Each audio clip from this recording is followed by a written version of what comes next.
Hello, welcome to drbtrust.com. I am Dr. Hemant Kumar. Today we will address a very important question, that is, can diabetes be prevented or can the development of type 2 diabetes be delayed at least? Well, the answer is yes. The answer is yes to both. Its development can be delayed and in most cases it can be prevented as well. But there are a number of factors that you have to keep in mind while thinking about how to delay or prevent diabetes. There are 4 key factors and then there are variations of each of these, and there is numerous articles, videos and literature on all of these.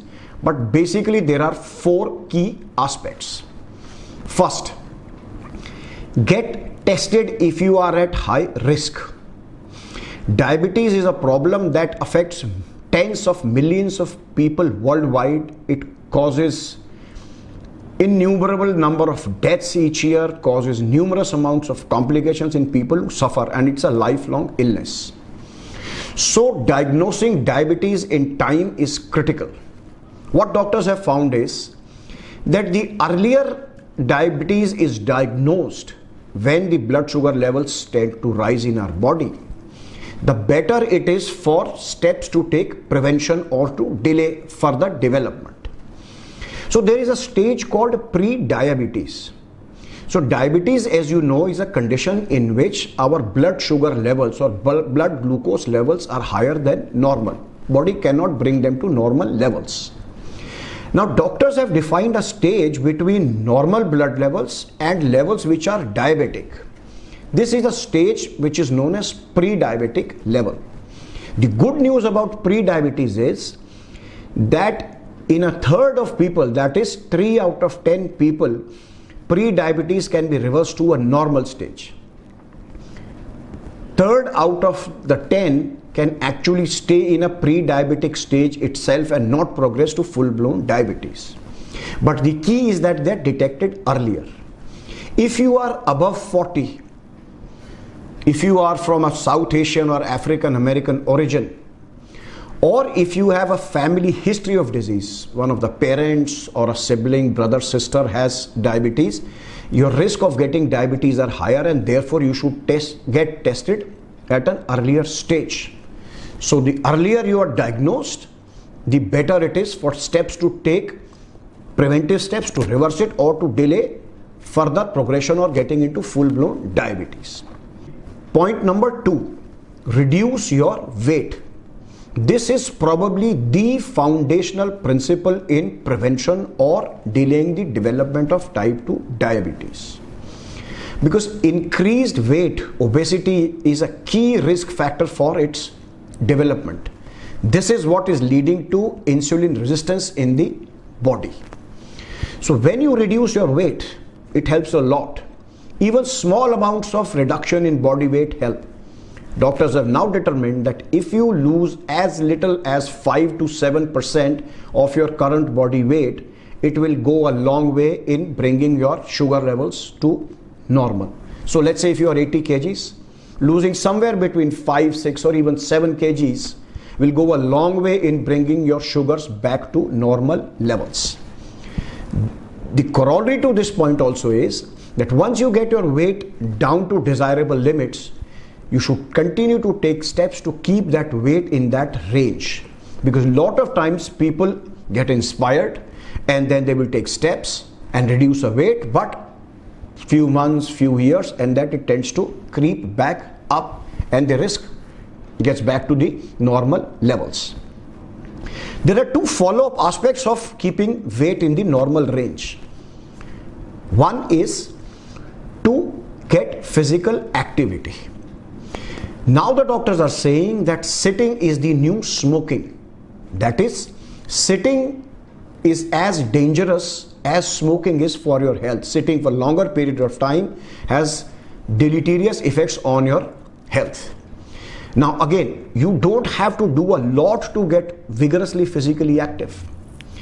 30 minutes a day of brisk walk 5 days a week has been found to be quite effective in getting your sugar levels back to the levels where we want them to.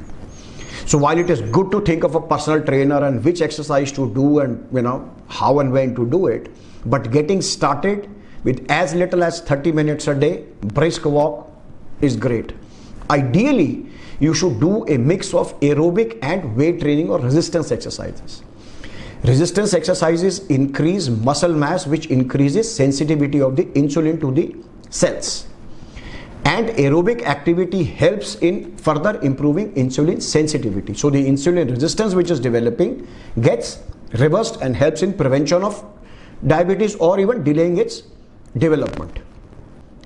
The second aspect of reducing the weight and overall the third point in the factors that help in prevention is reduce your calorie intake and the type of calories that you take. Let me explain. You want to reduce weight, so there are two ways you can get it. By getting exercise, great, but you also have to reduce your calorie intake, because what doctors have found is that when you combine these two activities, reducing calorie intake and getting exercise, this is far more effective than either of these steps taken on its own. Again, simple steps would help. Reduce portion size. You eat 3 pieces of bread, see if you can make that down to 2. You eat 1.5 cups of rice, see if you can make that down to 1. So reducing the amount of calories, 400-500 calorie reduction in a day would help a lot. Second, how do you get your calories? Any calories you get from refined sugars, refined carbohydrates, white bread, white pasta, white sugar, donuts, these things cause a spike in the blood glucose level. That is, they get absorbed very quickly when we eat the food and cause a spike of sugar in our blood, and this spike has been found to be responsible for a lot of problems that happen because of diabetes. Instead, if you eat brown rice, for example, if you eat green leafy vegetables, if you eat fibers which have lot of fiber, or the food which has complex carbohydrates like whole grains, they delay the time in which glucose gets absorbed into the body. That spike is lower and it takes much longer for that whole thing to go up and come down. So both of these factors help. So how you are getting your calories is also important. Third thing that helps is that instead of having, let's say, 3 heavy meals a day, see if you can have 4 or 5 small meals but at frequent intervals. Again, the key principle is reduce a large spike of blood sugar in the body. So if you eat smaller meals but more frequently, chances are that spike is of a lower magnitude and it helps. Another thing that doctors have determined is stopping smoking. Smoking independently causes insulin resistance. So diabetes itself is causing insulin resistance, or rather is because of that, and smoking is adding to that insulin resistance. So if you stop smoking, get physically active, get your weight to the desired levels, these things will go a long way in either preventing development of diabetes, or if you have diabetes, prevent the full-blown aspect of it and therefore the complications of diabetes. Another thing to keep in mind is this: diabetes has no cure. You may hear a lot of people saying, oh, X or Y or this medication or that supplement cures diabetes. No, it does not. People are able to manage their blood glucose levels effectively by these steps. So be careful. There is no cure, but it's management or taking these effective steps when this has not even started will go a long way in helping you stay healthy. Hope you like this video. For more such videos, log on to drvtrust.com. Thank you.